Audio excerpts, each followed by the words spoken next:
उपस्थित श्रद्धाशील बंधुओं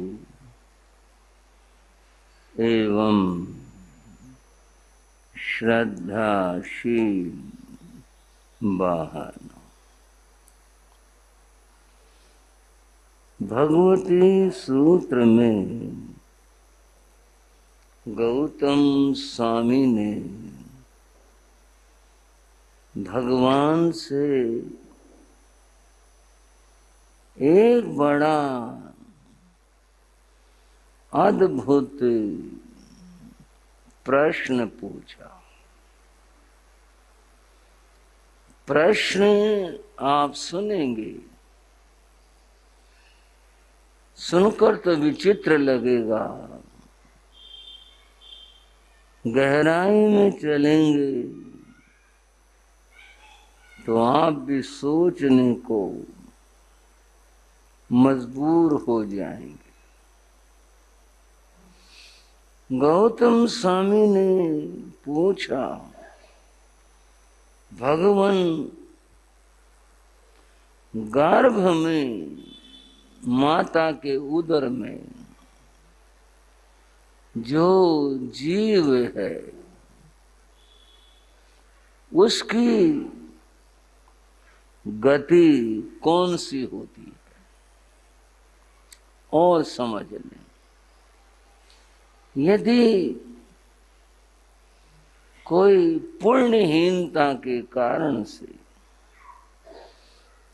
माता के उदर में रहा जीव काल कर जाए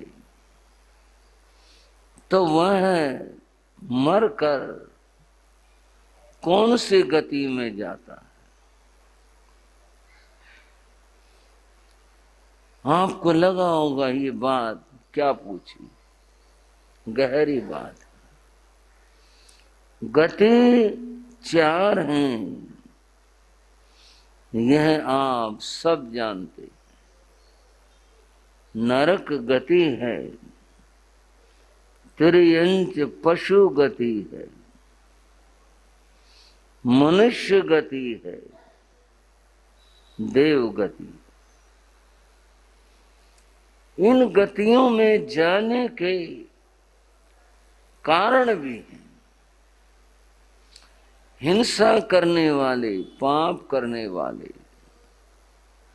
जीव नरक में जाते, झूठ बोलने वाले, छल कपट करने वाले, धोखा देने वाले पशु गति में जाते। सरलता, नम्रता, सज्जनता, ये गुण जिसमें हों वे मनुष्य गति में आते। और जहां कोई तप त्याग हो, धर्म हो, परोपकार हो, सुकृत अच्छा कार्य हो, ऐसे जीव काल करके देव गति में जाते। बंधु, आपने गति सुनी, गतियों में जाने के कारण सुने जो मैंने संक्षेप में बताए। अब प्रश्न पूछने का कारण यह है कि माता के उदर में रहा हुआ वह नन्हा जीव बालक इन चारों में से कौन से कर्म करेगा? क्या तो वो हिंसा करेगा, क्या वो झूठ बोलेगा, सरलता, नम्रता, सज्जनता को क्या जाने, सेवा, दया, परोपकार वो कैसे करे? ये जो कृत्य बताए चार गतियों में जाने के, इनमें से वह, मैं थोड़ा शब्द करूं, बेचारा, लाचार है, वहां है, इस अवस्था में, नन्ही अवस्था है उसकी, इनमें से कौन सा कर्म करेगा? और जब इन चारों में से कोई कर्म कर न पाए तो गति कौन सी होगी? अब आया समझ में आपके? सवाल गहरा किया ना गौतम स्वामी ने, यूं थोड़े पूछा। हम तो इस बात को सहज में लेते, लेकिन अब बात समझ में आई, ये तो मामला है। और कितने जीव माता के उदर में रहे हुए काल कर जाते हैं, उनकी गति क्या हो, जाएंगे कहां? अब इन कर्मों में, इन बातों में तो कुछ कर नहीं पाए, कर नहीं सकते, लाचार हैं, ऐसी स्थिति में हैं, तो फिर उनकी गति की बात क्या? इसलिए गौतम स्वामी ने उन जीवों की गति के बारे में सवाल किया। बंधुओं, भगवान महावीर ने कहा, गौतम, गर्भ के माता के उदर में रहा जीव चारों गतियों में से किसी भी गति में जा सकता है। भगवान वचन सत्य है आप, पर मैं समझूं कैसे? कर्म उसने कहा कौन सा किया जिसके कारण से उसे गति बंधे, और उस तरह की गति बंधे तो कैसे हो? भगवान ने कहा, एक द्रव्य इंद्रिय होती है, एक भाव इंद्रिय होती है।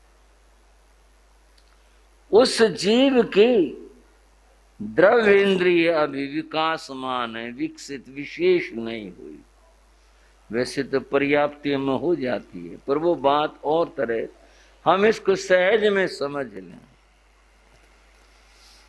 वह भाव इंद्रियों से संपन्न है, भाव मन से संपन्न है, सूक्ष्म रूप से वह सोचना और समझना इससे संपन्न है। भगवान ने कहा,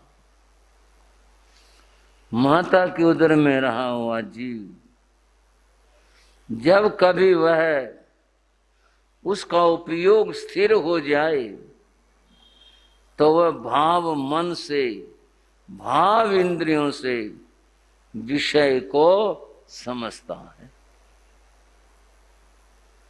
और क्या आया वहां?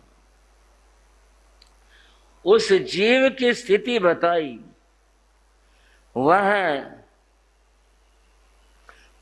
जीव धन का लोलू, वह जीव पद का लोलू, अन्य पदार्थों का लोलू भी हो सकता है।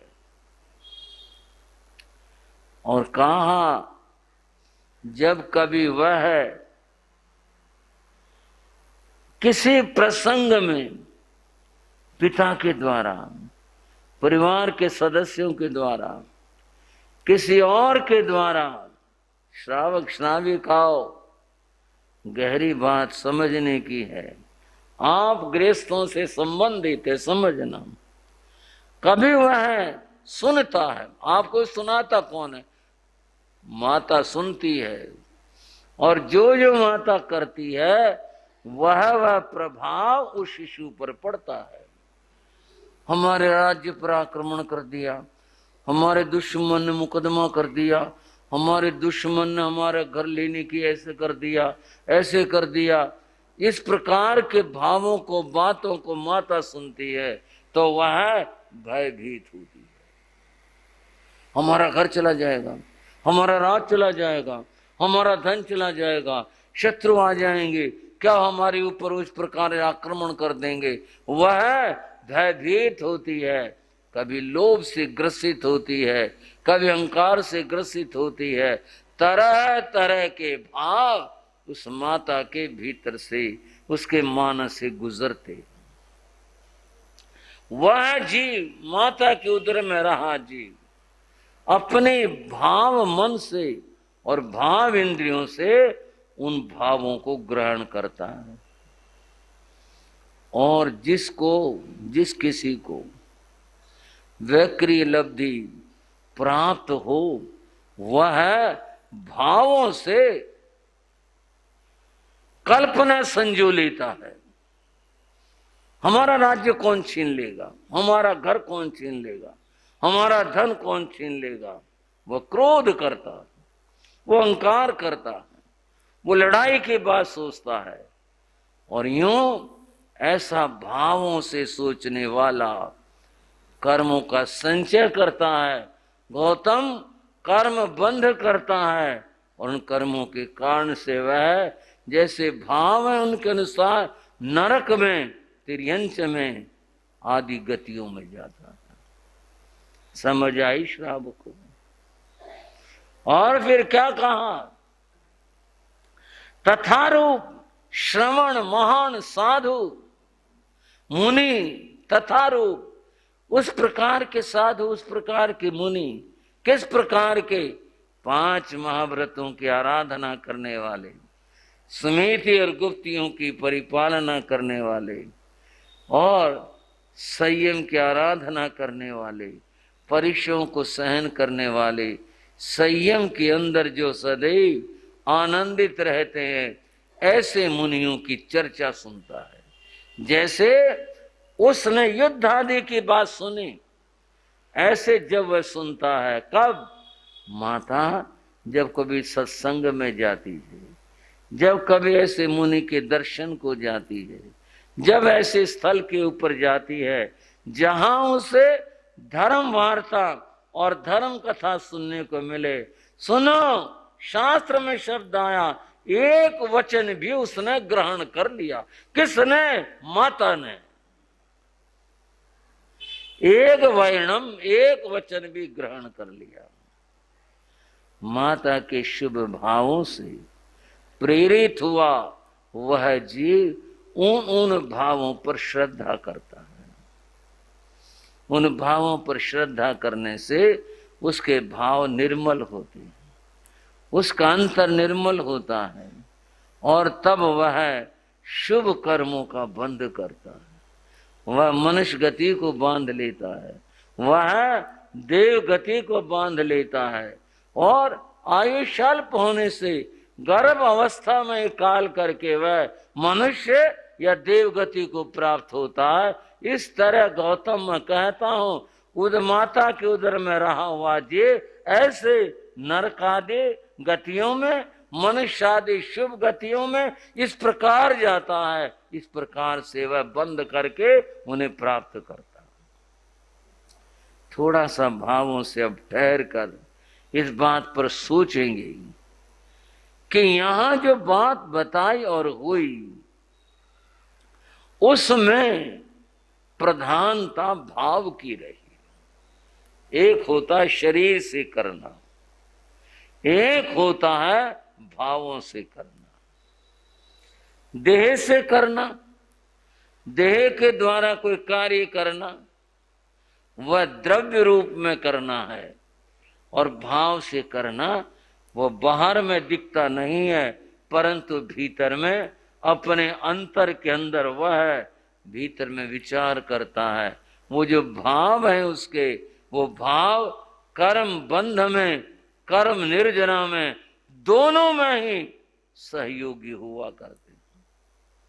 जीव कर्म भी बांधता है और जीव कर्मों की निर्जरा भी करता है। अब आप समझ गए होंगे ये भावों का मामला तो बड़ा विचित्र हो गया।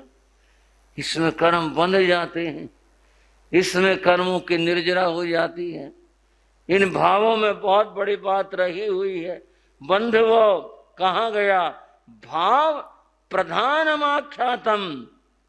सभी बातों में भावों की प्रधानता है। हो सके तो याद रख लेना इस बात को। सभी बातों में भावों के प्रधानता हुआ करती है। जैसे भाव होते हैं उन भावों के अनुसार ही कर्मों का संचय और बंध होता है। बंधु, एक साधु तपस्वी साधु आहार के लिए निकले, किसी घर गए, ऐसा न सोचना कि साधु लोग खाने की बात बताते रहते हैं, वैसे कहते हैं व्रत करो व्रत करो, पर ये बात जब सुनाएंगे कोई न कोई कहीं न कहीं आहार की बात आ जाती है। प्रसंग ज्यादा यहीं घटते हैं। क्यों घटते हैं? कि साधु एकांत में रहते अलग रहते हैं, जब कोई ऐसा प्रसंग हुआ तो घटना घटेगी, बाकी तो दुनिया से क्या लेना। एक घर वो आहार के लिए पहुंचते, गृह स्वामी था और उस समय वही था वहां उपस्थित, और सदस्य जहां तहां गए होंगे। उसने साधु को देखा, विनय की, भक्ति की, प्रार्थना की, महाराज कुछ आहार ग्रहण कर लो, ले लो। मुनि ने मौन सहज स्वीकृति दी और वे उसके रसोई में जाते। उस व्यक्ति ने जो कुछ बताया कहा, वो मुनि की चर्या में नहीं आ रहा था, कोई चीज संगठे में थी, कुछ चीज की आवश्यकता नहीं थी, कुछ ऐसा। अंत में वो बोला, ये इस पात्र में बर्तन में दूध भी रखा है, आप ये ले लो। मुनि मौन हो गए और मौन को स्वीकृति समझ करके उस व्यक्ति ने वो बर्तन उठा लिया। कहा, मुनि ने पात्र रख दिया और वह व्यक्ति उस दूध को देने लगा। अब बात भावों की शुरू हुई। उसके मन में इतने भाव आए, इतने भाव आए, सोचने लगा ऐसा पुण्य का अवसर कब कब प्राप्त होता है। पहली बात, संत का आना कब होता है। आज सौभाग्य था कि संत आ गए, बड़ी खुशी की बात।